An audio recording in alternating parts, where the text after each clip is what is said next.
A lenda que nunca existiu.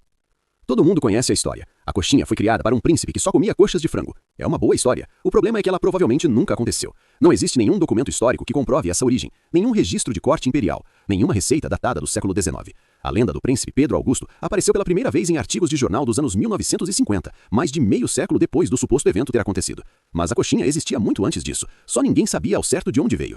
O que os historiadores encontraram foram registros de salgados fritos em formato de gota em padarias paulistanas nos anos 1920, sem nome fixo, sem receita padronizada. Cada padaria fazia do seu jeito. A lenda do príncipe não criou a coxinha, ela só deu uma história bonita para algo que já existia. E uma história bonita, mesmo sem prova, vale mais do que a verdade quando se trata de marketing.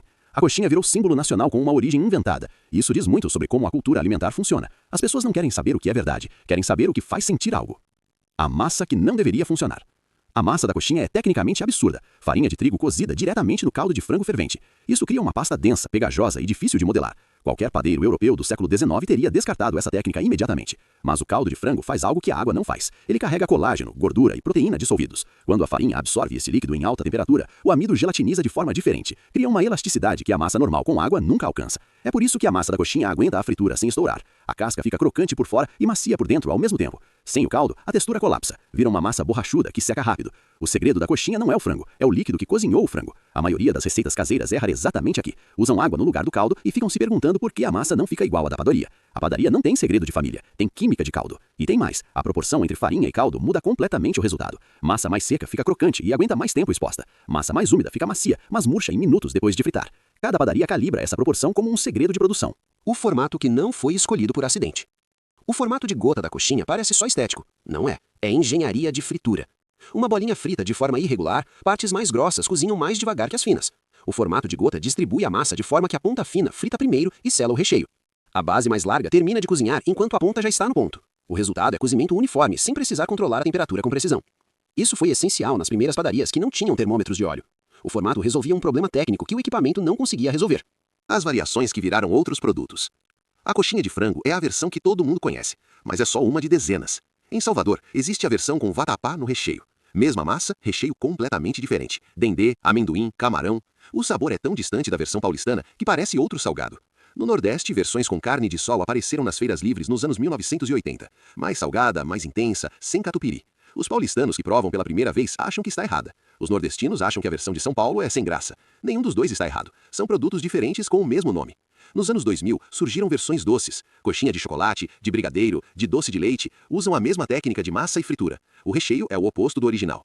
Tecnicamente, são coxinhas. Culturalmente, são outro produto. A versão de frango com requeijão sem glúten apareceu nos anos 2010, usando massa de mandioca ou batata no lugar do trigo. O resultado tem textura diferente, mas funciona pela mesma lógica de fritura. Cada geração adapta a coxinha para o que precisa naquele momento. O formato fica, o recheio muda, o nome sobrevive a tudo. A coxinha como fenômeno político e social. Em 2018, a coxinha virou símbolo político no Brasil. Um termo de gíria que existe desde os anos 1990 ganhou escala nacional nas redes sociais. A origem da gíria é disputada. Alguns apontam para São Paulo, outros para o Rio. O que ninguém disputa é o impacto que teve nas vendas. Padarias registraram aumento de até 30% nas vendas de coxinha durante o período eleitoral de 2018. Pessoas compravam coxinha como declaração de identidade. Nenhum produto alimentício brasileiro tinha feito isso antes. A coxinha deixou de ser só comida e virou objeto cultural com carga simbólica. Camisetas, canecas, adesivos de carro, tudo com o formato de gota.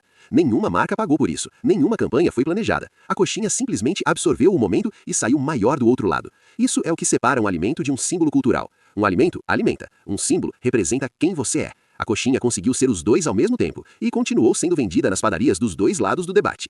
A coxinha no mundo. A coxinha existe fora do Brasil há mais tempo do que a maioria imagina.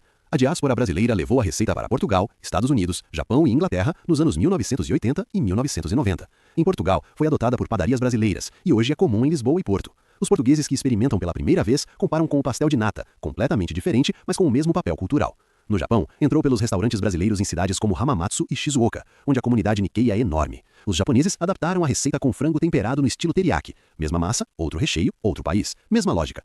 Nos Estados Unidos, as padarias brasileiras em Miami, Boston e Nova York vendem coxinha a $4 a unidade. Em São Paulo, a mesma coxinha custa em média R$8 nas padarias premium. Mas nas padarias de bairro, ainda é possível achar por R$4 a R$5. O mesmo produto, 4 preços diferentes dependendo de onde você está no mundo.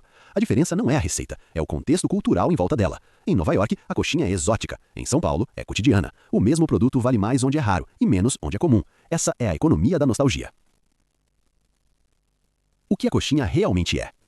A coxinha percorreu um caminho que poucos alimentos percorrem. Nasceu sem origem documentada, ganhou uma lenda inventada e sobreviveu às duas versões. Foi adaptada por cada região do Brasil de um jeito diferente, absorveu um movimento político sem ser destruída por ele, cruzou fronteiras e continuou sendo reconhecida como brasileira em qualquer lugar do mundo. E ainda hoje não tem uma receita oficial. Cada padaria defende a sua como a certa. A massa com mais caldo, a massa com menos, o catupiry misturado, o catupiry separado, frango com tempero baiano, frango com tempero paulista, frango com vatapá. Todas as versões acreditam que são a original, e todas estão certas à sua maneira, porque a coxinha nunca teve uma receita original. Teve uma técnica: massa cozida em caldo, modelada em gota, frita até dourar. O que vai dentro, como é temperada, com o que é servida, isso sempre foi variável. A técnica é o produto, o recheio é a cultura de quem faz. Isso é o que torna a coxinha impossível de copiar completamente. Você pode replicar a massa, você pode usar o mesmo frango, o mesmo catupiry, mas a coxinha da sua padaria de bairro vai ter um sabor que nenhuma outra tem, porque parte do sabor é memória, e memória não tem receita. A coxinha não é o salgado mais complexo do Brasil, não é o mais antigo, não é o mais nutritivo, mas é o mais brasileiro. Não por decreto, não por campanha de marketing, por escolha coletiva de um país inteiro que decidiu, sem combinar, que aquele formato de gota representa alguma coisa.